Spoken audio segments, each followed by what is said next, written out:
بسم اللہ الرحمن الرحیم۔ السلام علیکم۔ میں نے آج کا جو عنوان طے کیا ہے وہ ہے ہمارے معاشرے میں، مسلمانوں میں شدت پسندی کی وجوہات، ایکسٹریمزم کی۔ آ، ظاہر ہے کہ جب آپ کسی چیز کی وجوہات بیان کریں گے تو پہلے آپ یہ بتائیں گے کہ وہ چیز ہے کیا، یعنی شدت پسندی، ایکسٹریمزم کس کو کہتے ہیں۔ آ، قرآن مجید میں اللہ تعالیٰ نے ایک مقام پر یہ بات بیان فرمائی ہے، نبی اکرم صلی اللہ علیہ وسلم کی زبانی انسانوں کو خطاب کرتے ہوئے، قل آپ ان سے کہیے، امر ربی بالقسط، میرے رب نے حکم دیا ہے مجھ کو انصاف، قسط، عدل اور درمیانے راستے۔ اسی بات کو اللہ تعالیٰ نے ایک اور مقام پر یوں فرمایا کہ یہ جو اللہ کا دین ہے، جس کی دعوت ہمارے تمام پیغمبروں نے دی اور ہمارے آخری پیغمبر صلی اللہ علیہ وسلم تم کو دے رہے ہیں، یہ دین در حقیقت فطرت اللہ التی فطر الناس علیہا، اس اللہ کی بنائی ہوئی فطرت پر مبنی ہے جس پر اس نے انسانوں کو تشکیل دیا، انسانوں کی پرسنالٹی، ان کی شخصیت کو ڈیزائن کیا۔ سو جب اللہ کا دین ہمارے سامنے آئے گا، چاہے وہ اپنے ایمان کی دعوت کے حوالے سے، چاہے وہ عمل کے حوالے سے، تو یہ تو ٹھیک ہے کہ انسان کے اندر رکاوٹیں ہوتی ہیں، خواہشات ہوتی ہیں، انسان برائی کی طرف مائل ہوتا ہے۔ چنانچہ اللہ کے دین کی دعوت بعض اوقات لوگوں کے لیے مشکل ہوتی ہے کہ وہ اس کو اختیار کریں، مگر انسان اگر واقعی سنجیدگی سے اللہ کے دین کو سمجھے، اس کو مانے اور اس پر عمل کرے تو اسے اطمینان ہونا شروع ہو جاتا ہے کہ یہ بات صحیح ہے، یہ میرے رب کی بات ہے، یہی تو ہے کہ جس کی مجھے تلاش تھی۔ سو اگر انسان دیانتداری سے دین کو ماننے اور اس پر عمل کرنے کے ارادے سے آگے بڑھتا ہے اور وہ یہ محسوس کرتا ہے کہ یہ باتیں ٹھیک نہیں لگ رہی، یہ کچھ حد سے آگے بڑھی ہوئی باتیں ہیں، تو یہی وہ ہے کہ وہی چیز ہے جس کو میں شدت پسندی کہہ رہا ہوں۔ یعنی ایک وہ راستہ ہے کہ جو واضح ہے، صاف ہے، تسلی بخش ہے، جس کو جان کر، جس پر عمل کر کے انسان کے اندر کی فطرت پکار اٹھتی ہے کہ یہی حق بات ہے، اور ایک وہ چیز ہے کہ جس کو سن کر، جس کو دیکھ کر، جس کو جان کر انسان کی طبیعت میں ایک بے چینی سی محسوس ہوتی ہے کہ بات یوں نہیں ہو سکتی۔ سو یہ جو شدت پسندی ہے، جو دین کو ماننے اور اس کو اختیار کرنے کے معاملے میں ایسی باتیں اور ایسے رویے ہیں کہ جو معلوم ہوتا ہے کہ راہ ہدایت سے ذرا ہٹ کے کسی اور جانب جا رہے ہیں۔ یعنی بنیادی بات ٹھیک ہے، لیکن وہ صحیح بات اس انداز میں پیش کی جا رہی ہے کہ وہ جو ایک اعتدال پر مبنی راستہ ہے اس سے انحراف ہے۔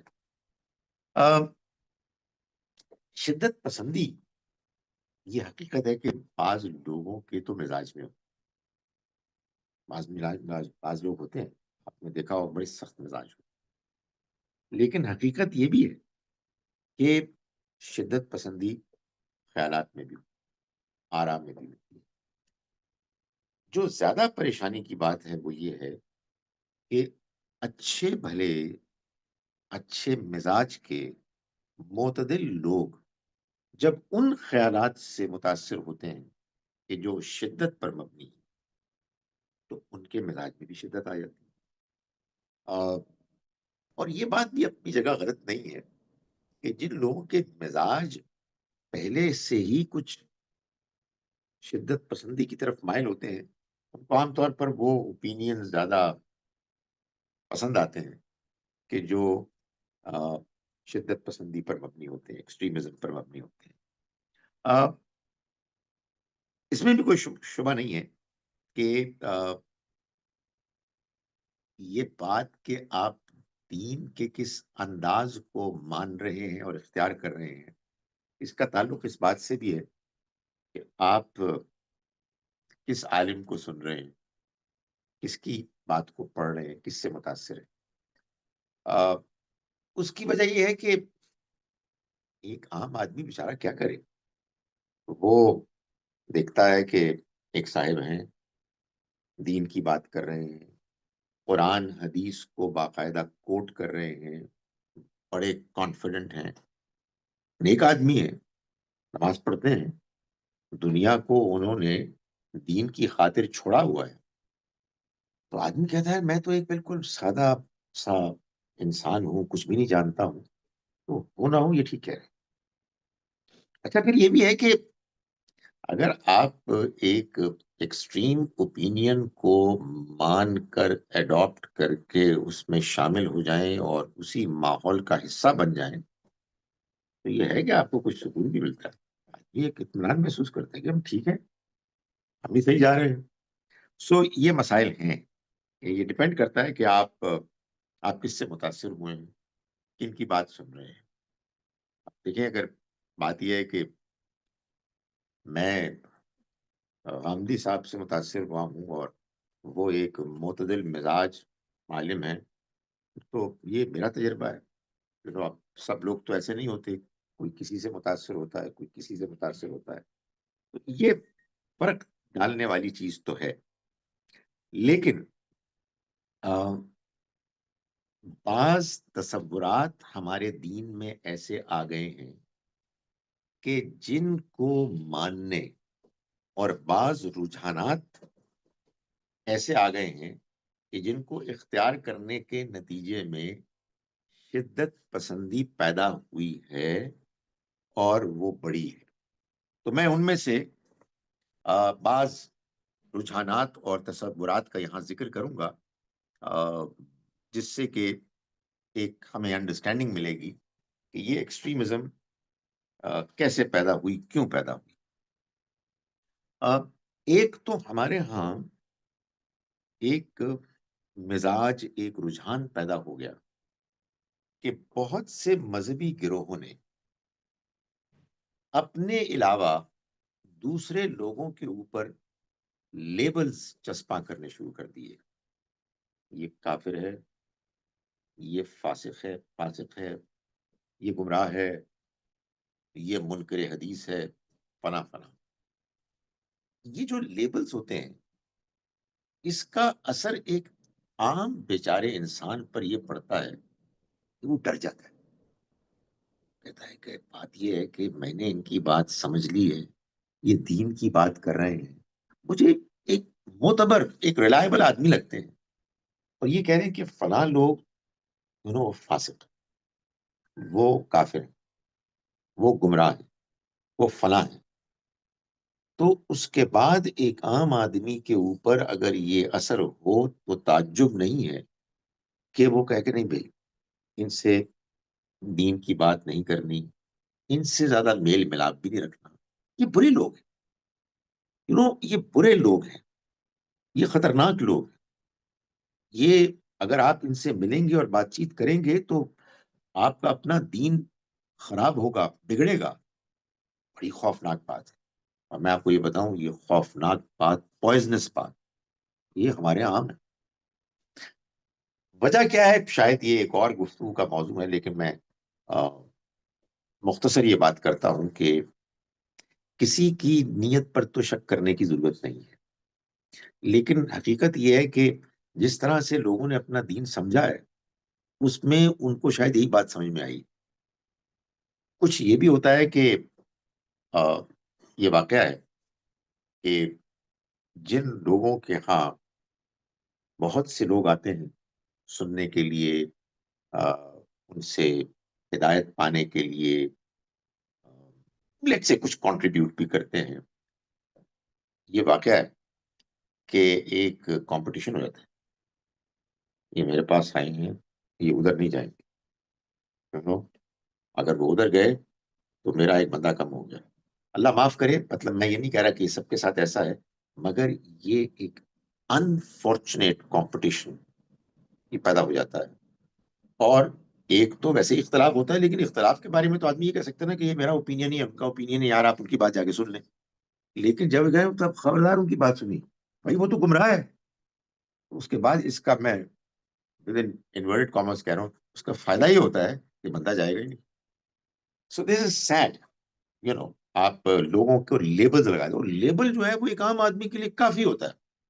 پتہ ہے وہ گمراہ ہے، تو معلوم ہے وہ منکر حدیث ہے، ختم ہو گئی بات. اس کے بعد یہ شدت پسندی، یہ ایکسٹریم ایک رویہ کہ وہ الگ ہیں ہم الگ ہیں، ہمیں ان سے کوئی واسطہ نہیں، یہ پیدا ہو جاتا ہے. دوسرا جو تصور اس کے ساتھ منسلک پرابلم پیدا کرتا ہے وہ یہ ہے کہ ہمارے ہاں بہت سے مذہبی گروہ، پرابلی اگر پاکستان ہندوستان کی بات کریں تو اکثر وہ اس بات کو ایک بنیادی دینی نظریے، سوچ، فکر، میں کہتا ہوں ایمان کے طور پر پیش کرتے ہیں کہ آپ کو ہماری تقلید کرنی، اپنے عالم کی اور اپنے علماء کے گروہ کی تقلید کرنی. اچھا، آپ کو اگر اس میں کوئی مغالطہ ہے کہ یہ تقلید کیا ہے، تو وہ اس کو باقاعدہ بیان کرتے ہیں کہ جس عالم کو یا جن علماء کو آپ نے مان لیا ہے ان کی دین کے بارے میں بات کو ذرا سنیے دل تھام کے، دین کے بارے میں بات کو بغیر دلیل کے مان. اس لیے کہ اگر آپ نے دلیل مانگی تو پھر تو آپ نے ان کے اوپر اپنے کانفیڈنس کو ہلا دیا. اور یہ لوگ بیان کرتے ہیں ایز اے دینی تقاضا. ظاہر ہے اس کا مطلب یہ کہ آپ نے خود نہیں سوچنا، آپ نے بندہ ناچیز کو سننا ہے، جو میں فرماؤں گا وہی آپ کو ماننا ہے. تو اس میں لازماً پھر آدمی اپنی عقل کو معطل کر لیتا ہے اور آدمی اس تقلید کو اختیار کرتا ہے کہ جو اس میں کوئی شبہ ہی نہیں ہے کہ قرآن مجید نے اس کو کنڈیم کیا ہے. اس میں پھر بڑی دلچسپ باتیں اور بھی ہوتی. مثال کے طور پر ہمارے ہاں تقلید کا ایک وہ پہلو ہے کہ جس میں لوگ کہتے ہیں کہ بھائی یا آپ حنفی ہو، یا آپ شافعی ہو، یا آپ مالکی ہو، یا آپ حنبلی ہو. تو ہمارے یہاں ایک اور گروہ پانچواں آ گیا اہل حدیث، ان کا تو یا آپ اہل حدیث ہو. ویسے ان کے بارے میں تھوڑے سے لوگ انکلیئر ہے کہ ان کو شامل کیا جائے کہ نہیں کیا جائے. اور پھر وہ یہ کہتے ہیں کہ آپ اگر ان میں سے کوئی ایک ہیں تو پھر ایک ہی رہیں. یہ نہیں ہو سکتا کہ آپ اوپینینز کے بارے میں ونڈو شاپنگ کریں، ایک چیز یہاں سے لی اور ایک چیز وہاں سے لی. اس لیے کہ اگر آپ نے یہ کیا تو ایک بڑا دلچسپ جملہ بولا جاتا ہے، پھر تو آپ آدھے تیتر آدھے بٹیر. اچھا، یہ جو ساری بات ہو رہی ہے یہ دین کے بارے میں ہو رہی ہے، اور ان میں آپ یقین جانیں کہ ایک بات بھی دین کی بات نہیں ہے. کیونکہ بھائی دین کی بات ہوگی تو کہیں قرآن آئے گا، کہیں حدیث آئے گا، بالکل نہیں آتا. یعنی یہ حضرات لوگوں کو یہ سمجھا رہے ہیں کہ تم نے دین کے معاملے میں اپنی عقل سے کوئی چیز نہیں سمجھنی، بلکہ ہماری بات ماننی ہے. اور دلیل کیا ہے؟ دلیل عقلی ہے کہ ہم جانتے ہیں تم نہیں جانتے. بھائی اس بات کو سمجھانے کے لیے تو ڈھیروں آیات ہونی چاہیے، احادیث ہونی چاہیے، ایک چیز بھی نہیں ہے، بلکہ جو ہے وہ اس کے خلاف ہے. مگر اس کا جو نتیجہ نکلتا ہے وہ یہ نکلتا ہے کہ دین پر کوئی گفتگو نہیں ہو سکتی. آپ کو جو عالم ملے ہیں گڈ لک، آپ کے ہیں، جو مجھے ملے ہیں وہ میرے ہیں. اچھا، یہ میں آپ کو یقین دلاؤں یہ کوئی رول ہے ہی نہیں. یہ در حقیقت لوگوں کی طرف سے اپنے لوگوں کو اپنے ساتھ رکھنے کا ایک طریقہ ہے. پر میں کہتا ہوں لوگوں کو کہ جب آپ سے کوئی عالم یہ بات کہے کہ آپ نے تقلید کرنی ہے تو بڑا سمپل ایک لٹمس ٹیسٹ ہے. وہ عالم مثال کے طور پر دیوبندی ہے، تو آپ ان سے کہیں کہ سر پھر میں تقلید کر لوں کسی بریلوی عالم کی؟ میں کسی اہل حدیث کی تقریر کر، اور میں کسی شیعہ عالم کی تقریر کر، میں تقریر ہی کرنی ہے نا تو کسی کی کر لوں. اور فرض کیجیے کہ میں احمدی پیدا ہوں تو وہاں کر لوں. نہیں نہیں نہیں نہیں یہ نہیں ہوتا. تو پھر سر آپ کیا کہہ رہے ہیں؟ What are you trying to say؟ پھر آپ یہ کہہ رہے ہیں کہ جناب ہماری تقلید کریں. So you know whatever be the case, اصل بات یہ ہے کہ تقلید کے اس نظریے کے نتیجے میں وہ ذہن پیدا ہو گیا ہے جس میں میں اور آپ دین پہ گفتگو نہیں کر سکتے. اس کے نتیجے میں آپ سے آپ لوگ ایکسٹریم ہوں گے. میری بات صحیح ہے، میں نے اس کو ایسے سمجھا ہے، آپ کی بات غلط ہے. اور اس میں پھر وہ ایک جملہ بھی بڑا انٹرسٹنگ بولا جاتا ہے کہ اپنا مسلک نہ چھوڑو اور دوسرے کا مسلک نہ چھیڑو. So let's have a peaceful کو ایگزسٹنس.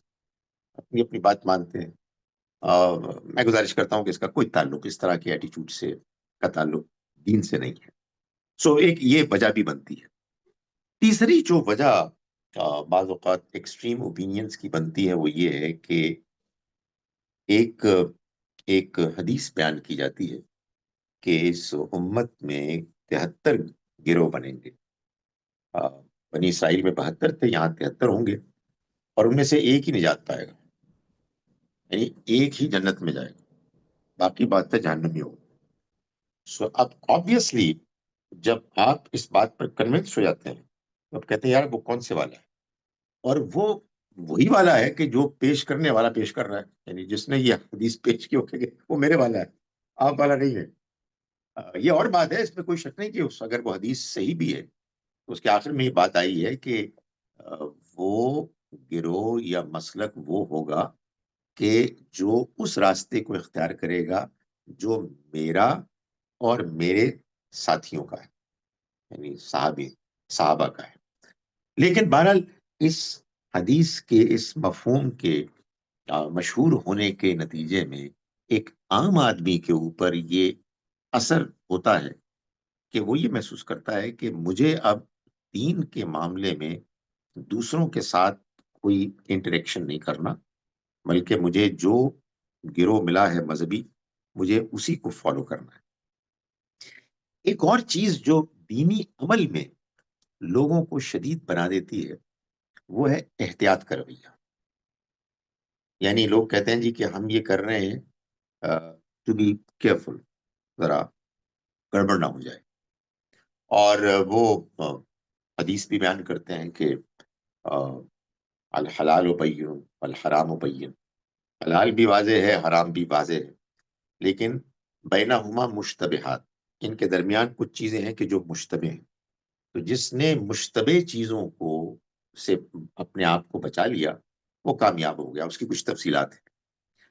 تو لوگ پھر اس بات کو سمجھنے کے بعد احتیاط کے نام پر وہ بہت ساری چیزیں اختیار کر لیتے ہیں کہ جن کے بارے میں قرآن مجید نے یہ بتایا کہ یہ پچھلی امتوں میں بھی وہ بوجھ تھے، برڈنز جو انہوں نے اپنے اوپر ڈال لیے، جن کو کبھی اللہ نے بتایا ہی نہیں تھا، حکم ہی نہیں دیا تھا. مگر کیا ہو رہا ہے؟ احتیاط ہو رہی ہے. کہ خدا تعالیٰ کا دین سادہ سا دین ہے، بڑا کلیئر دین ہے، اس کے احکام واضح ہیں. آپ اس کو پڑھیں، اس کو سمجھیں، اس پر عمل کریں جتنا اللہ نے آپ کو توفیق دی ہے. ذاتی طور پر آپ کو کوئی احتیاط کرنی ہے آپ کریں، لیکن دوسروں کو پلیز اس میں نہ ڈالیں، کیونکہ اللہ نے خود بڑے فخر سے یہ فرمایا ہے اور وعدہ کیا ہے، یرید اللہ بکم اليسر، اللہ تمہارے لیے آسانیاں چاہتا ہے، ولا یرید بکم العسر، تمہارے لیے مشکلات نہیں چاہتا. تو اگر آپ احتیاط کے نام پر آپ اللہ کے دین میں وہ چیزیں شامل کر لیں گے جس سے یہ دین مشکل سے مشکل تر ہوتا جائے گا، تو پھر ظاہر بات ہے کہ وہ جو میانہ روی ہے کہ جو اس دین کا خاصہ ہے آپ اس سے محروم ہو جائیں گے. یہ بات میں تقلید کے پہلو سے بیان کر چکا ہوں کہ یہ بات واضح کر دی جاتی ہے لوگوں پر کہ دیکھیں آپ قرآن اور حدیث خود سے نہیں سمجھ سکتے، یہ آپ کے دائرے کی چیز نہیں. اور اس کو بڑے یعنی معقول طریقے سے سمجھایا جاتا ہے کہ بھائی آپ نے اگر ڈاکٹر بننا ہے تو آپ کو ڈاکٹر بننے کے لیے ایک باقاعدہ پروسیس فالو کرنا ہے. اس کے لیے ایک میڈیکل کالج کو جوائن کریں گے اور اس کی اپنی ایک پورا سلیبس ہے جس کو فالو کریں گے. تو دین کو سیکھنے کا بھی ظاہر ایک طریقہ ہے. تو آپ خود سے کیسے کریں گے؟ بات اپنی جگہ پر کسی حد تک صحیح ہے. ظاہر ہے ایک آدمی ایکسپرٹ تو تبھی بنے گا جب وہ اسپیشلائز کرے گا. لیکن دین کا موضوع ایسا ہے کہ جس میں آپ ڈاکٹر سے بھی جب ہم بات کرتے ہیں تو پوچھتے تو ہیں کہ یہ سر یہ مسئلہ سیریس ہے، آپ یہ کیسے کہہ رہے ہیں کہ یہ جو کینسر کا پیشنٹ ہے اس کو چھوڑ دیں یا اس کو یہ نہ کریں. اب بھی کوشچن ہے کیونکہ بہرحال ایک صحت کا جان کا مسئلہ ہے. تو دین کے بارے میں بھی آپ کوشچن کریں گے، ایک عام آدمی کرے گا. اس لیے کہ یہ میرے ایمان کا مسئلہ ہے، مجھے دین کے معاملے میں صحیح بات سمجھنی ہے.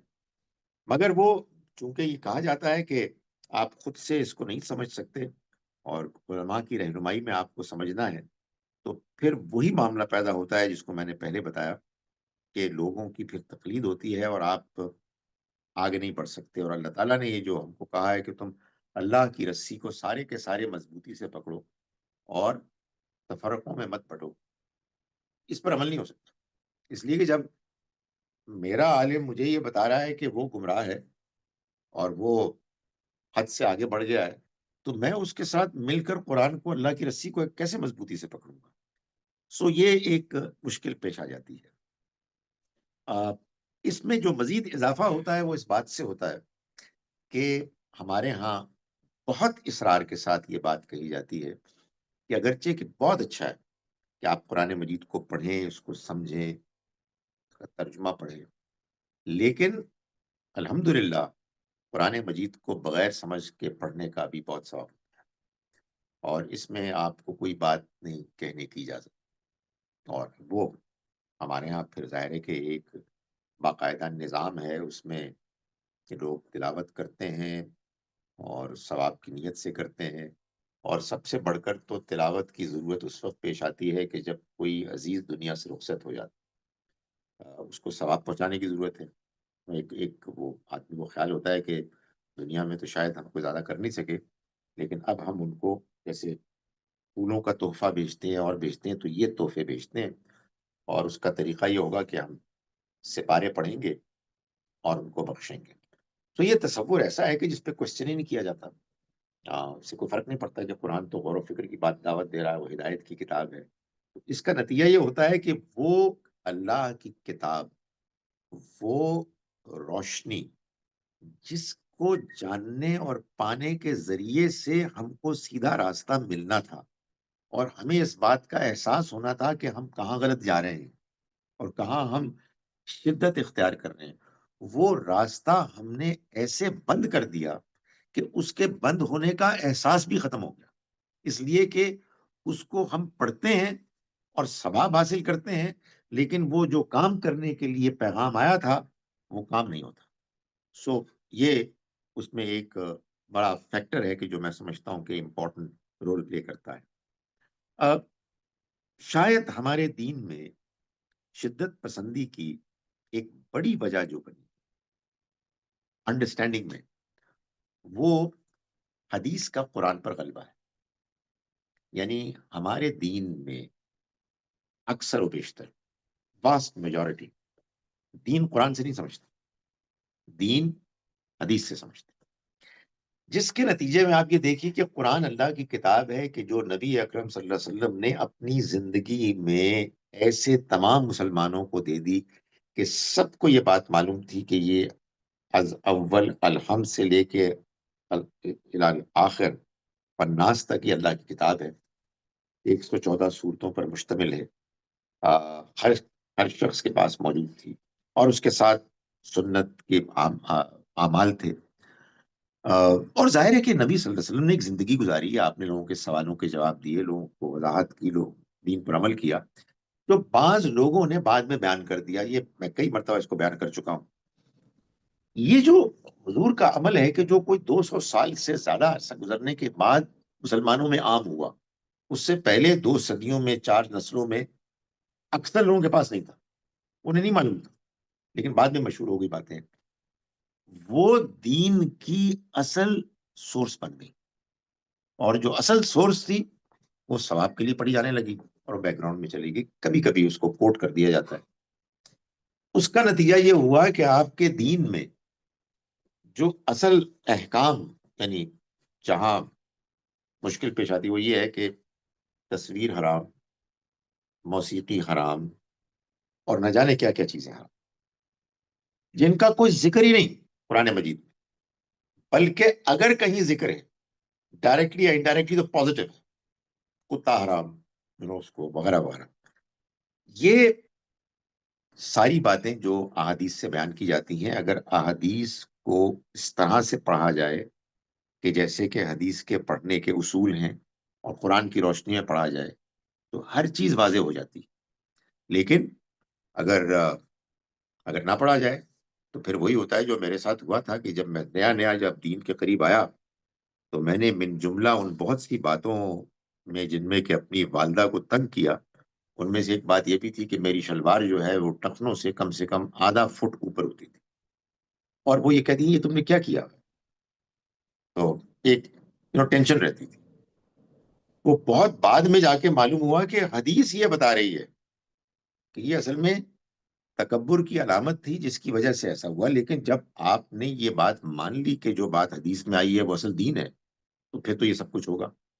اور اس میں پھر مزید جو ایک دلیل پیش کی جاتی ہے وہ بھی ایک بڑی انٹرسٹنگ بات ہے کہ یہ کہتے ہیں کہ قرآن مجید نے یہ کہا کہ دیکھو اطیعوا اللہ و اطیعوا الرسول، اللہ کی اطاعت کرو اور رسول کی اطاعت کرو۔ تو اللہ کی اطاعت کیا ہے؟ قرآن۔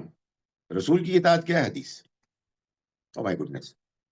تو بات ایسا لگتا ہے کہ ایک عام آدمی کیا کرے، ایک آدمی کہتے ہیں اچھا اوکے بات سمجھ میں آ گئی۔ تو اللہ تعالیٰ نے بڑا ایک اچھا ڈیزائن کیا اپنے دین کے سٹرکچر کو، کہ کہا کہ میری اطاعت کرو، اپنے لیے ایک کتاب بھیج دی، میرے پیغمبر کی اطاعت کرو، اس کے لیے حدیث بھیج دی، بخاری مسلم وغیرہ۔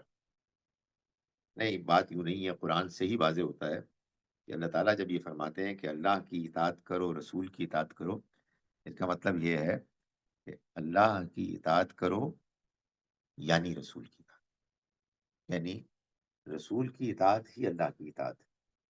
اور رسول کی اطاعت کیا ہے؟ وہ جو دین لے کے آئے ہیں اس کی پیروی کرنا۔ لیکن جب صورتحال یہ ہو جائے کہ آپ دین کو وہاں سے سمجھیں تو پھر جو شخص دین چھوڑ دے، مرتد، اس کو قتل کرنا ضروری ہے، اور جو دین میں گستاخی کرے اس کو قتل کرنا ضروری ہے۔ اس لیے کہ یہ ساری باتیں حدیث کے ذریعے سے لوگوں نے ایسے سمجھی ہیں کہ یہ حکم ایسے ہی، اور پھر اس میں وہ ظاہر ہے وہ باتیں بھی کی جاتی ہیں کہ آپ نے نماز کہاں سے سیکھی ہے؟ نماز بھی تو حدیث سے سیکھی ہے، حالانکہ سچی بات یہ ہے کہ یہ جو جملہ بول رہا ہوتا ہے کہ آپ نے نماز حدیث سے سیکھی ہے، اس کو بھی معلوم ہوتا ہے کہ کسی مسلمان نے بھی نماز حدیث سے نہیں سیکھی۔ یعنی یہ بہت دلچسپ بات ہے، دنیا کا کوئی مسلمان نہیں بتا سکتا کہ جب پیدا ہوا اس کے بعد جب بڑا ہوا تو اس کے بعد میرے والد صاحب نے کہا یہ بخاری ہے اور اس سے حدیث سیکھتے ہیں۔ ارے بھائی، لوگ نماز پڑھ رہے تھے، ہم نے نماز پڑھی، ان کی پیروی کی، یہی سنت طریقہ ہے کہ آپ دیکھتے ہیں کہ آپ کے دینی ماحول میں دینی اعمال ہو رہے ہیں، آپ ان اعمال کو ان کو دیکھ کے فالو کرتے ہیں۔ اسی طرح سے ہم نے نماز سیکھی، اسی طرح سے ہم نے روزہ سیکھا، اسی طرح سے حج عمرہ، ساری چیزیں ایسی سیکھی ہیں۔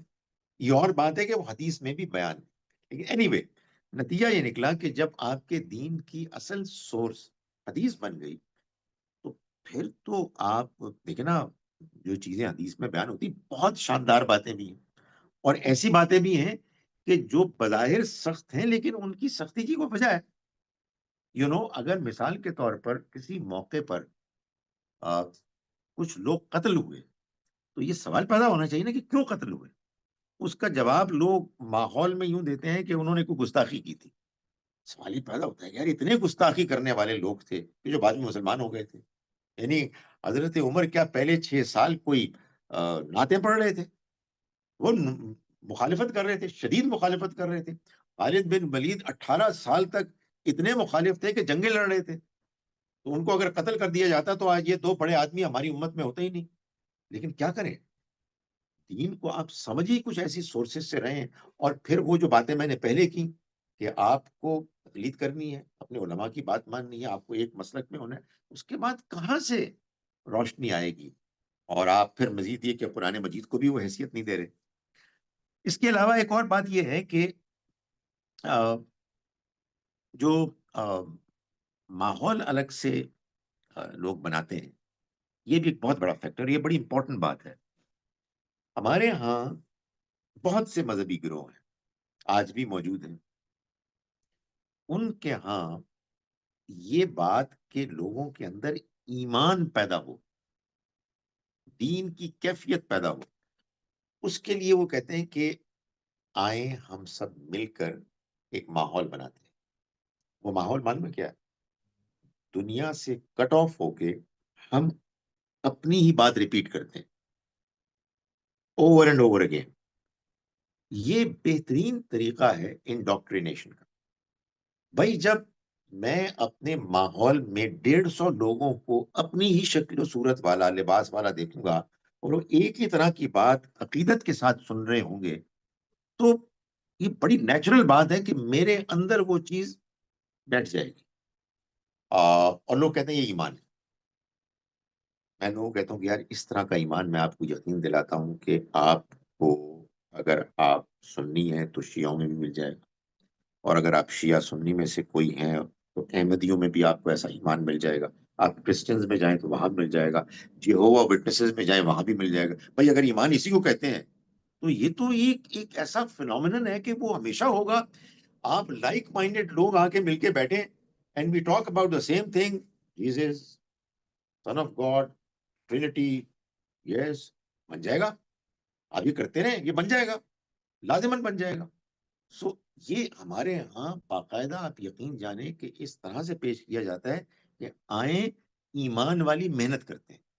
ایمان والی محنت یہی ہے، let's get together and talk about the same thing over and over again. جب آپ 25 مرتبہ وہی بات کریں گے اور کوئی اور بات سننے نہیں دیں گے، اس لیے it is so very important for these groups کہ وہ کبھی تنقید کو انوائٹ نہ ہونے، کبھی اس کو اوپن نہ ہونے دیں، اس لیے کہ تنقید تو بڑی پرابلمٹک چیز ہے، تکلیف دہ چیز ہے۔ اس کے نتیجے میں تو آپ کے خیالات، آپ کے نظریات، آپ کی بیسز، وہ سارے ان کوسچن ہو جاتے ہیں۔ سو یہ بھی ایک بڑا مسئلہ ہے کہ الگ ماحول بنانے کی جو ٹینڈنسی ہے۔ اب مجھے کسی اور موقع پر اسی سے ایک اور متعلق بھی گفتگو کرنی ہے۔ یہ تو ہے نا ایکسٹریمزم، اس ایکسٹریمزم کے پتن سے ایک اور بچہ پیدا ہوتا ہے جس کا نام ہے ٹیررزم۔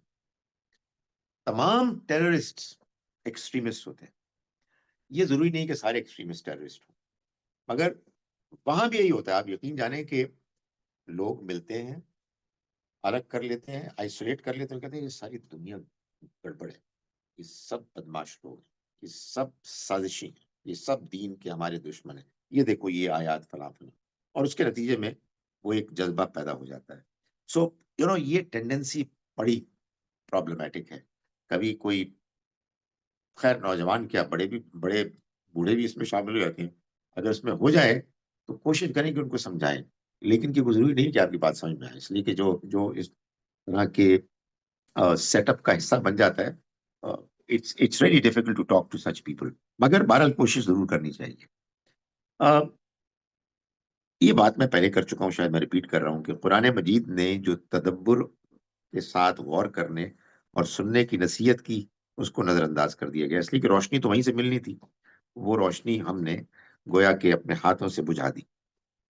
اس کے بعد ایک شدت پسندی کا ایک اور مظاہرہ ہوتا ہے جو اس پہلو سے ہوتا ہے کہ قرآن حدیث میں امر بالمعروف اور نہی عن المنکر کا حکم دیا گیا۔ آپ نیکی کا پرچار کریں، نیکی کو پروموٹ کریں، اور برائی سے لوگوں کو روکیں۔ اور پھر وہ حدیث میں یہ بات بھی آئی ہے کہ جو دل میں بھی کسی برائی کو برا نہ جانے، وہ ایمان سے خارج ہے۔ کمزور ترین ایمان یہ ہے کہ آپ برائی کو دیکھیں اور اس کو برا جانیں۔ اس میں بہت سے لوگ ایسے ہیں کہ جو لوگوں کو اچھائی کے لیے کہتے ہیں اور برائی سے روکتے ہیں، اور شدت کے ساتھ۔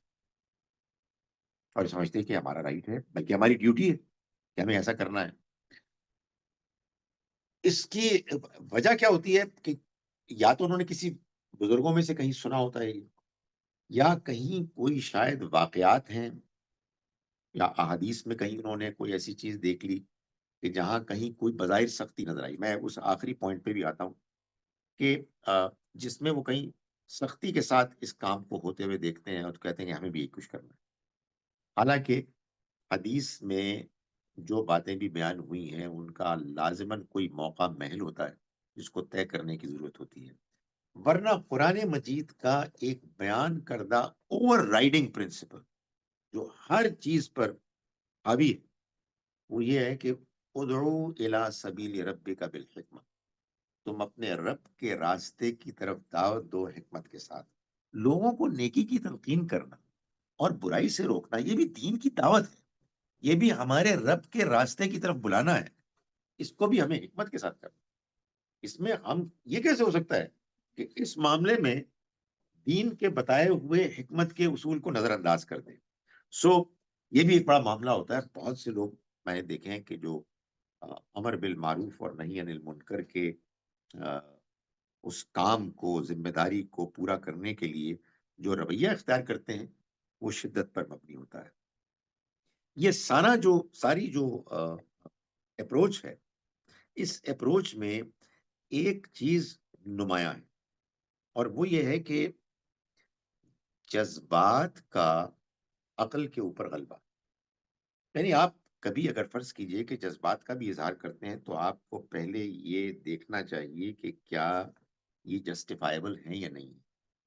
لیکن جب آپ کو یہ محسوس ہو کہ آپ کے ایمان کا، دین کا اصل تقاضا یہ ہے کہ آپ اپنے جذبات کا اظہار کریں، تو پھر ظاہر ہے کہ عقل تو ویسی بدنام ہے، تو مصلحت پیش کرتی ہے. اس میں تو آپ کچھ دلیلیں ڈھونڈیں گے تاکہ راہ فرار آپ کو ملے. آ، جبکہ قرآن مجید کے بیان سے یہ معلوم ہوتا ہے کہ اصل چیز یہ ہے کہ پہلے آپ کو بات سمجھنا ہے، اس کے بعد پھر آپ اس کا اظہار اگر کرنا ضروری ہے تو کریں.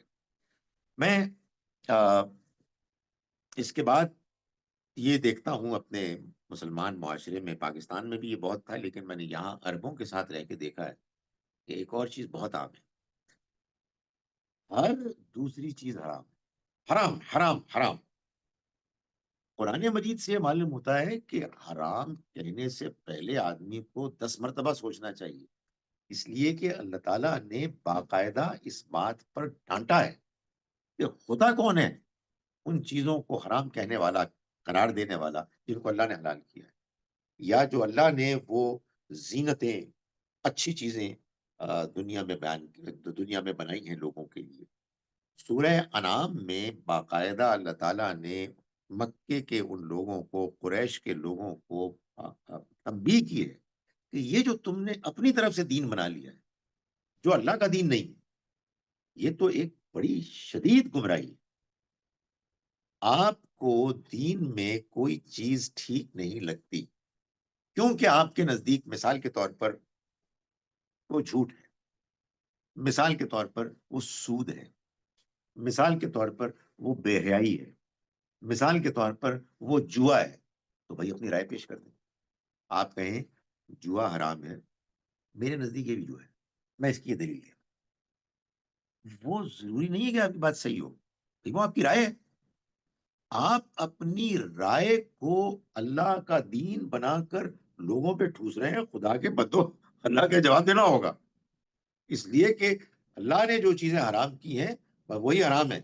ان کے علاوہ نہ کوئی ایک چیز آپ ایڈ کر سکتے ہیں نہ سبٹریکٹ کر سکتے ہیں. یہی معاملہ دین حدیث کی روشنی میں قرآن کو سمجھنے کا ہے کہ آپ اس کو ریلیٹ ہی نہیں کر رہے اور ایک آپ نیا دین بنا رہے ہیں. یعنی اس ساری پریزنٹیشن اور انڈرسٹینڈنگ میں جو سب سے بڑی پرابلم ہے وہ یہ ہے کہ خدا تعالیٰ کا دین کچھ اور تھا اور وہ کچھ سے کچھ بن گیا اور لوگ اس کو مان رہے ہیں.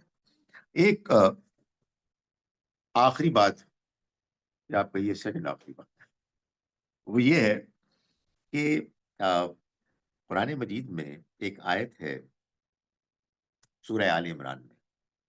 اللہ تعالیٰ نے فرمایا نبی اکرم صلی اللہ علیہ وسلم کے بارے میں آپ کو خطاب کرتے ہوئے بھی فَبِمَا رَحْمَةٍ مِّنَ اللَّهِ لِنْتَ لَهُمْ، یہ اللہ کی رحمت ہے پیغمبر کہ آپ نرم ہیں، آپ کی طبیعت نرم ہے.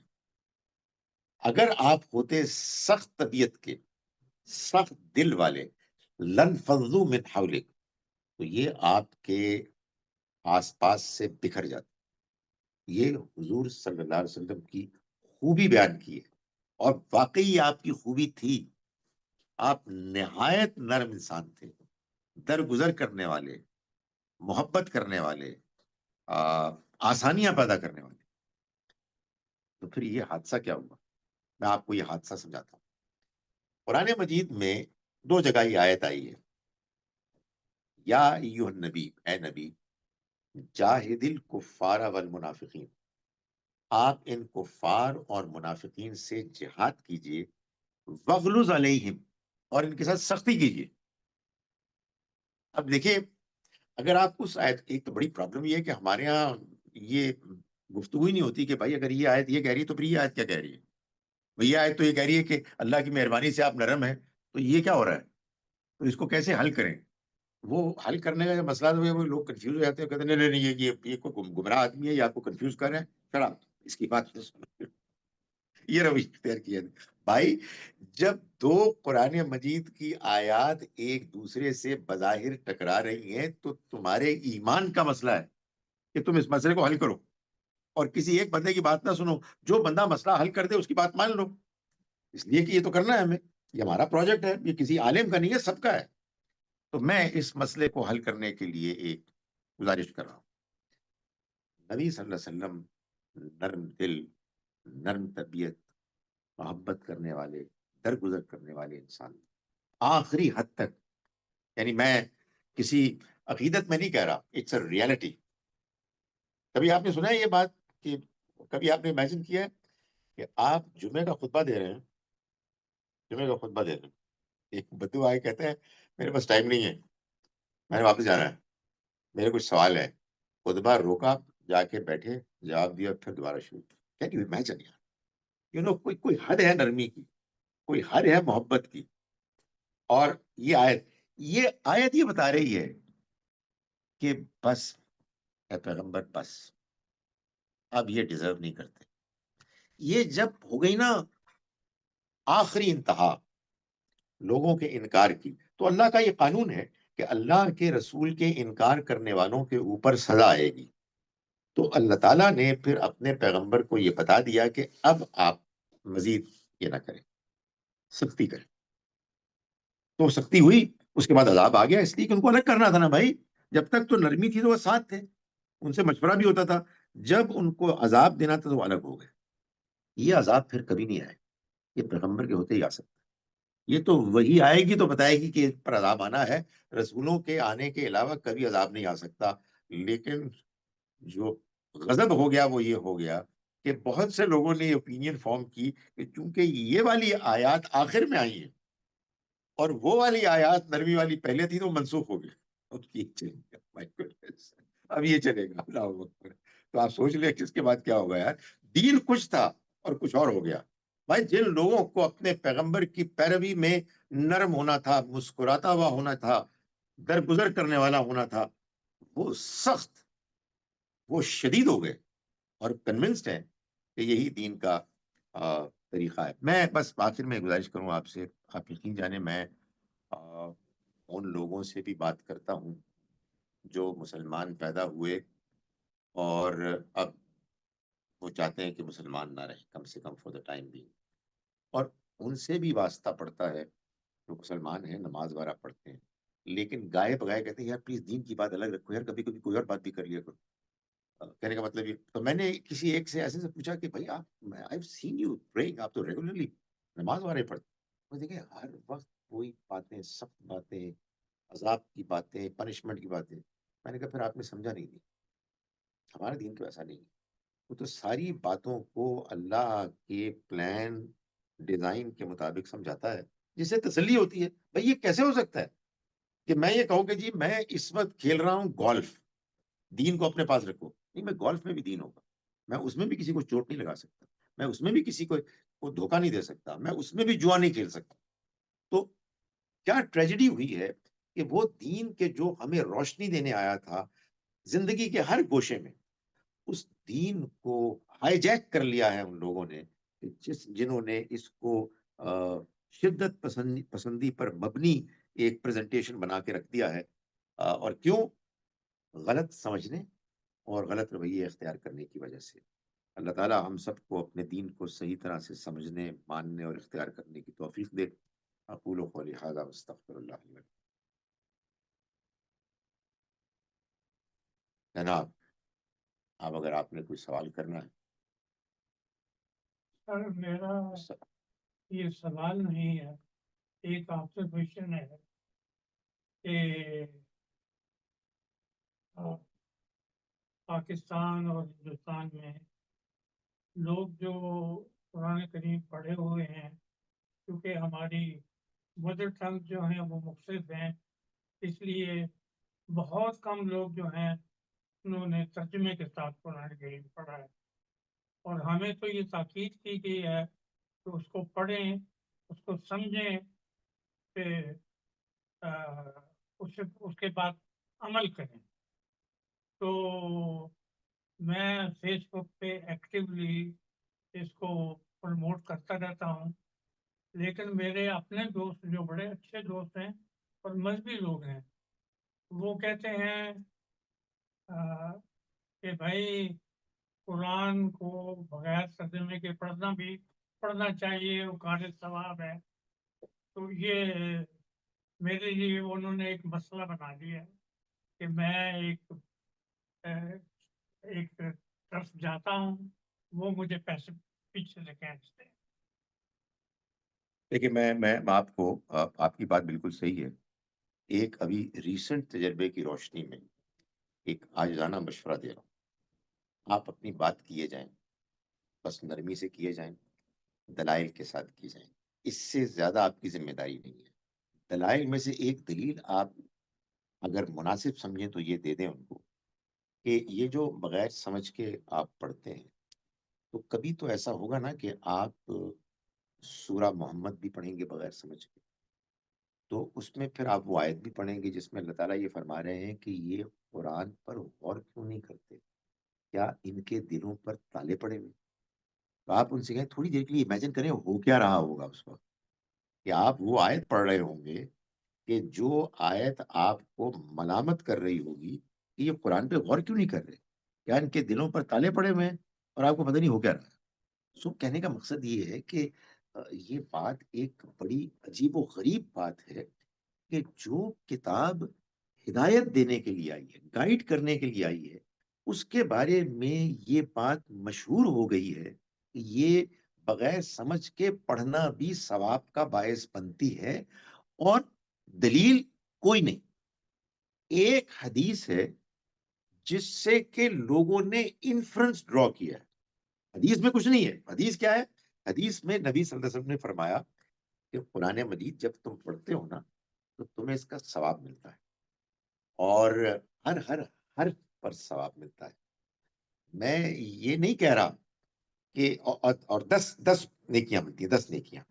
تو آپ نے فرمایا یہ نہیں کہہ رہا میں کہ الف لام میم پر 10 نیکیاں ملتی ہیں، نہیں، بلکہ الف پر 10، لام پر 10 اور میم پر 10. اتنی بات ہے. کیا کہنے، سبحان اللہ. لیکن سبحان اللہ اس پر بھی کہیے کہ لوگوں نے اس سے نتیجہ نکالا اور انہوں نے کہا کہ سبحان اللہ، نبی صلی اللہ علیہ وسلم نے کیا عمدہ مثال دی الف لام میم کی، جس کا کسی کو مطلب نہیں آتا. گویا کہ آپ نے یہ بتا دیا کہ بغیر سمجھ کے بھی قرآن مجید پڑھنا کار ثواب ہے، یہ حضور نے بتا دیا. تو اس سے لوگ کہنے کمال ہو گیا. بھائی ان سے یہ کہیں کہ بردر، اس کا مطلب تو یہ ہے کہ آپ نے تو اپنے ثواب کی تھیوری کو پروف کر دیا، لیکن اللہ معاف کرے قرآن مجید کو کنٹرڈکٹ کر دیا. کہ قرآن تو کہہ رہے کہ غور کرو، اور یار عجیب کتاب ہے، ہمیں کہہ رہی ہے غور کرو اور پہلی آیت وہ ڈال رہی ہے جس پہ غور ہو نہیں سکتا. تو یہ تو اللہ میاں سے پوچھیں گے کہ اللہ میاں یہ آپ نے ہمارے ساتھ کیا کیا ہے. آپ کہہ رہے ہیں قرآن پر غور کرو اور پہلی آیت آپ ڈال رہے ہیں کہ جس پہ غور ہو نہیں سکتا. نہیں ہو سکتا ہے، اس پر زیادہ غور ہونا چاہیے. اللہ نے اپنی کتاب میں ان حروف میں سے کم ایک حرف کو ایسے بیان کر کے اس کو واضح کیا ہے کہ ہر پڑھنے والا باقی حروف کو بھی غور سے پڑھے گا. سورہ قلم سورہ نون ہے، اس کا آغاز نون سے ہوتا ہے، اور نون آپ کی فیورٹ مچھلی ہے، جس کا کہ مطلب قرآن میں بھی مچھلی کے طور پر استعمال ہوا ہے. لیکن سورہ نون میں، جو بہت لمبی سورہ نہیں ہے، آگے چل کے مچھلی کا ذکر ہے. تو اب اللہ تعالیٰ نے تو یہ واضح کر دیا کہ بھائی جتنے بھی حروف مقطعات ہیں ان کے کچھ معنی ہیں، ان معنی کی ریفلیکشن صورتوں میں ہوتی ہے جن کے شروع میں وہ آئے ہیں. تو یہ تو غور کرنے والی بات تھی. توئے جو ہے یہ فیمس ہے سانپ کی علامت کے طور پر. اس کی شکل بھی ایسے ہی ہوتی ہے، جیسے جیسے مچھلی ہے نا نون، یہ مچھلی ہے، ایک آنکھ نظر آ رہی ہے اس کی. اسی طرح سے توئے جو ہے وہ سانپ کی علامت ہے. جتنی صورتیں تا ہا تا سین میم سے شروع ہوتی ہیں ان سب میں موسیٰ علیہ السلام کا قصہ ہے، اور جہاں بھی حضرت موسیٰ کا قصہ ہے وہاں سانپ کا قصہ ہے. تو یار یہ تو آپ قرآن پر تہمت لگا رہے ہیں کہ اس نے کچھ باتیں ایسی کی ہیں کہ جس میں مطلب معلوم ہو گیا کچھ سمجھ میں نہیں آتا. نہیں، سمجھ میں آتا ہے. قرآن مجید نے غور و فکر کی دعوت دی ہے سب کو. یہ اور بات ہے کہ بعض چیزیں غور و فکر کی ایسی ہیں کہ جن کے نتیجے میں، جن پر غور کے نتیجے میں آپ کو شاید زیادہ تگ و دو کرنی پڑے. میں آپ کو بتاتا ہوں، آپ میں سے جو مجھ سے کہے گا میں آپ کو بھیج دوں گا. ایک پاکستان میں ایک نوجوان ہے ساہیوال کا، آپ اس سے ڈس ایگری کر سکتے ہیں. اس اللہ کے بندے نے تمام حروف مقطعات کے معنی بیان کر کے ان صورتوں سے ان کو ریلیٹ کیا ہے کہ جن کے شروع میں آئی ہیں. بھائی آپ غور کریں گے تو ہوگا، اگر آپ کہیں گے یہ تو اللہ تعالیٰ نے خود بیان کر دیا کہ اس پہ غور نہیں ہو سکتا. تو یہ عجیب و غریب باتیں ہیں. سو آپ پلیز کنٹینیو ود اٹ. لیکن جو میں بات آپ کو بتانا چاہتا تھا وہ یہ تھی کہ میں اپنے گولف میں ایک کلاس کرتا ہوں، قرآن ترجمہ پریکٹس کلاس. وہ کلاس میں ایسے کرتا ہوں کہ جو 8-10 لوگ موجود ہوتے ہیں، میں ایک پیسج پڑھتا ہوں اور لفظ لفظ کا ترجمہ کرتا ہوں، اور یہ کام میں 2 مرتبہ کرتا ہوں، اور پھر سارے پارٹیسپینٹس ایک ایک کر کے اس کو پڑھتے ہیں. اسی طرح سے اس طرح سے لوگوں نے یہ بتایا ہے کہ بغیر عربی گرامر سیکھے ان کو کافی قرآن سمجھ میں آنا شروع ہو گیا. اس لیے قرآن مجید میں ووکیبلری تو ریپیٹ ہوتی ہے. اس میں جو ایک ون آف مائی، آپ کہیے بیسٹ اسٹوڈنٹس پارٹیسپینٹس، وہ کہیں میری بدقسمتی کہ وہ ہمارے گروپ میں یہی سوال پیدا ہو گیا بغیر سمجھ کے پڑھنے. تو وہ ناراض ہو گئے، ابھی تک ناراض ہے. ان کو منانے کہ یہ آپ نے کیسے کہہ دیا کہ وہ بغیر سمجھ کے پڑھنے ثواب کا باعث نہیں. سو ہم دعوت دیں، ضرور دیں، بڑی امپورٹنٹ چیز ہے. لیکن بس ایسے دیں کہ لوگوں کو بات سمجھ میں آ جائے. نہیں آئے تو ہم کہیں کہ ٹھیک ہے جی، اس کو اختلاف مان لیتے ہیں. لیکن ہدایت کی کتاب کیسے ہو سکتا ہے کہ آپ بغیر سمجھے پڑھیں؟ سر ایک اور چھوٹی سی آبزرویشن ہے، جی آپ نے بڑی خوبصورتی سے اس کو ٹچ کیا ہے. وہ یہی ہے کہ اس کے رحمان اور رحیم ہونے کا کم ذکر ہوتا ہے، جبار اور قہار ہونے کا زیادہ ذکر ہوتا ہے، اور منبر رسول پہ کھڑے ہو پنشمنٹ دوزخ آگ اس طرح کی چیزیں جو ہے، اس سے بھی جو نئی پود ہے نا، خاص کر یہاں پہ، وہ ان میں بجائے محبت کے نفرت پھیلتی ہے. میرے چشمدید میں گواہ ہوں اس کا میں بھی کہوں آپ کہ صحیح کہہ رہے ہیں. ایک بچہ نکر پہن کے مسجد میں آ گیا اپنے باپ کے ساتھ، اور سب کے سامنے امام صاحب نے اس کو جھاٹ پلائی اور اس کو کہا کہ یہ ایسا کرتے رہو گے تو تم دوزخ میں جاؤ گے. تو یہ جو ہے نا، یہ پہلو پیار محبت والے جو بات ہے نا، وہ نہیں کرتے کہ بھئی اللہ سبحانہ تعالیٰ آپ کو کتنا پیار کرتے ہیں، کتنا محبت کرتے ہیں. اور جیسے آپ نے کہا کہ جن بچوں کو پیدا کیا اس نے، یعنی چلڈرن آف گاڈ، تو کیسے ہو سکتا ہے کہ بھئی ان کو اتنی پنشمنٹ بار بار یہ نہیں جی ہوتی. جی بالکل صحیح کہہ رہے ہیں. یہ آپ نے بڑی صحیح بات کی، اور میرا خیال ہے کہ یہ بہت امپورٹنٹ بات ہے، اور میں اس کو محسوس کرتا ہوں کہ اتنی سخت باتیں کرنے کے نتیجے میں لوگ دین سے دور ہوتے ہیں. جی عمر فرام ملیشیا. ارشاد. جی السلام علیکم سر. سر میں نے اس جو آپ کا ٹاپک ہے اس میں یہ ایک تو بتانا چاہ رہا تھا کہ میں پس منظر میرا فیملی کا بریلوی کا ہے. بریلوی زیادہ جب میں بچپن میں بھی مزاروں میں جانا ہمارا بہت عام ہوتا تھا, اور پھر آدھا خاندان تبلیغی بھی ہے. اس کے بعد میں ایسا وقت بھی آیا کہ میں المسلمین جماعت اور اہل حدیث جماعت اس سے بہت متاثر رہا ہوں. پھر ڈاکٹر اسرار احمد صاحب کو بہت سنتا تھا, ایک وقت ڈاکٹر ذاکر نائک کو بہت سنا ہے اور بہت ان سے متاثر رہا ہوں. اور پھر ظاہری بات ہے آپ کو غامدی صاحب کو سنا, اور پھر ایک دور ایسا بھی آیا کہ میں بالکل ہی کنفیوز ہو کے ادھر ادھر ہو گیا. لیکن ہمارے بعد جو اگلی سٹیج ہے وہ یہی ہے, ایتھیزم ایگنوسٹزم. ہمارے بعد کی اگلی منزل وہی ہے. جی جی تو سر ایک تو یہ میں جو حجت مجھ پہ تمام ہونا تو نہیں کہہ سکتے, لیکن جو غامدی صاحب نے جو میزان بڑھائی ہے اس میں جو قرآن مجید کو جیسے ڈسکس کیا ہے وہ جو میں نے سنا ہے سر, اس کے بعد بڑی مشکل ہو گئی کہ اس سے ڈس ایگری کیا جائے یا وہ. تو اگر سمجھنا قرآن کو نہ ہوتا تو میں نہ سمجھتا تو میرے پہ یہ سٹیج نہ آتی کہ میں ہر اس چیز کو چھوڑتا. اور دوسری یہ بات بھی سر کہ میں نے سنا سب کے پیچھے گیا, اللہ پاک نے توفیق دی, میں نے سب کو سنا تو تبھی سمجھ آئی. اگر ہم ایک دوسرے کو سنیں گے نہیں تو وہ بھی سمجھ نہیں آئے گی. تو یہ بھی بہت ضروری ہے سر کہ ہم ایک دوسرے کو سنیں اور عزت دیں. بہت ضروری ہے. آپ کا بہت بہت شکریہ عمر. آپ تو ہمارے لیے ایک سورس آف انسپریشن ہے. آپ نے جو سفر طے کیا ہے وہ اکثر لوگ سفر نہیں طے کرتے.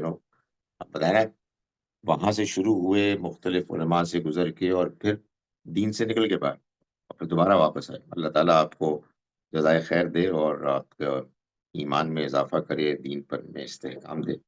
جزاک اللہ بہت خیر. شکریہ سر. اس میں یہ میں ضرور کہنا چاہوں گا کہ باقی سارے علماء اکرام جو ہیں, باقی جو سکولز آف تھاٹ ہیں وہ بھی بہت قابل احترام ہے. میں یہ نہیں کہنا چاہ رہا کہ وہ غلط نہیں صحیح, لیکن یہ میں صرف کہہ رہا تھا کہ سننا بھی بہت ضروری ہے. بہت جی شکریہ بالکل, سر. کوئی شبہ نہیں ہے, سارے کے سارے قابل احترام ہیں. سارے کے سارے ہمارے یہاں جو ہے ہمارے والے ہیں, دوسروں کے نہیں, سارے قابل احترام ہیں. اور غلطیاں ساروں میں ہیں, ہم میں بھی ہیں. یہ ایسا ہی ہوگا کہ ہم ایک دوسرے کی بات سنیں گے, ایک دوسرے کی باتوں پر غور کریں گے تو ہم پر اپنی غلطی واضح ہوگی.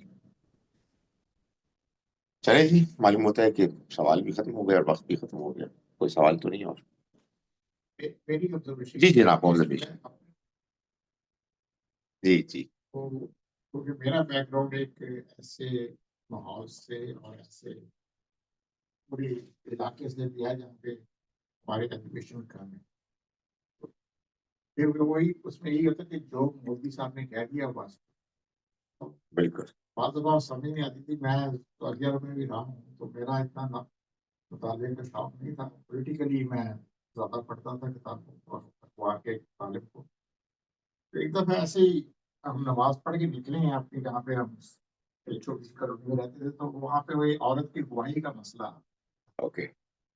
تو میرے ذہن میں آیا کہ میں نے کہا اگر میں یہاں پہ ایک عورت کھڑی ہے اور وہ اس کے سامنے کوئی غلط کام ہوا تو اس کی گواہی تو آتی ہے, دوسری گواہی کون آئے گا؟ کوئی کار چوری کر کے لے گا, وہ کہتی ہے میں نے اس کو دیکھا ہے, تو مجھے کہتے تک قرآن جھوٹ بولتا ہے.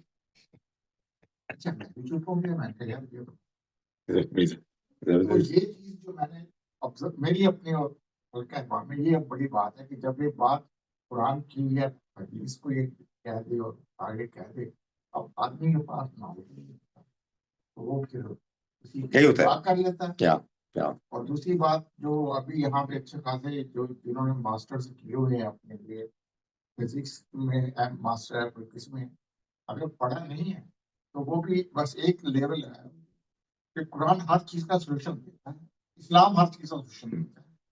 اور اس سے کوئی بات کی جائے پڑھو دیکھو ہوگا, کوئی نہ کوئی ہوگا. یہاں بھی ایسی بات ہو رہی ہے کہ بھائی اس میں کیا ہے, اس میں ہمیں غور کرنا ہے کہ کوئی چیز غلط نہ ہو, کوئی کسی کے ساتھ زیادتی نہ ہو. کچھ نہ کچھ تو ہوگا نا. نہیں، وہ قرآن مجید کو صحیح طرح سے نہ پڑھنے کا ہی یہ نتیجہ ہے. ستار، آپ نے ہاتھ اٹھایا تھا، آپ کچھ کہنا چاہتے ہیں یا آپ جا چکے ہیں؟ جی السلام علیکم. اچھا. جی ہاں، تو بس اسی موضوع پہ وہ میرے ساتھ اصل میں ایک ایکسپیرینس ہوا تھا 2 ہفتے پہلے، جب میں جمعے کی نماز کے لیے گیا تھا. تو وہاں پہ جو خطیب جو تھا وہ بھی تھوڑے سے مطلب ایسی جو مجھے ایکسٹریم لگ رہے تھے ویوز.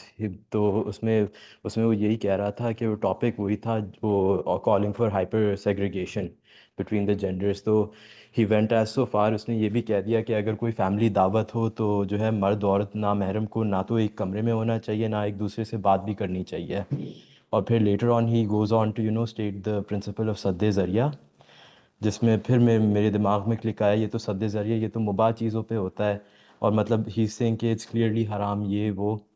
تو بس دماغ میں I just can't help but to think to myself کہ قیامت کے دن مطلب یہ اللہ کے سامنے اپنے آپ کو کیسے پیش کرے گا. He is declaring something to be حرام وداؤٹ، اور and then he is later on supporting that with سد ذریعہ کا پرنسپل. تو I just fail to see how such people can not think about these. یا تو پتہ نہیں ان کو تو خیال نہیں آتا کہ جو ہے they'll be accountable for what they say، یا تو کرنا ہاں. چاہیے، اس چیز سے ڈرنا چاہیے کہ آدمی اتنے کانفیڈنٹلی بات کرے. میں ابھی 2-3 روز پہلے ایک شادی پہ گیا جو پاکستانی لڑکے اور افغانی لڑکی کی تھی، جس میں سیگریگیشن تھی. تو میں نے کہا بہت اچھی بات ہے، قرآن مجید نے دونوں کو الاؤ کیا ہے.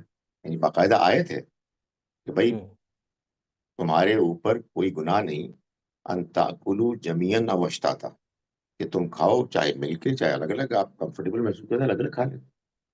تو ایک بندے نے کہا حیرت سے کہ یہ قرآن کی آیت ہے. میں نے کہا یہ آیت اسی مقصد کے لیے، لیکن وہ کیا کریں، وہی جو کلچر ہے، جو اوپینینز ہیں وہ غالب آ جاتے ہیں، اور اس کے بعد قرآن مجید خاموشی سے بغیر سمجھے تلاوت کی کتاب بن جاتا ہے.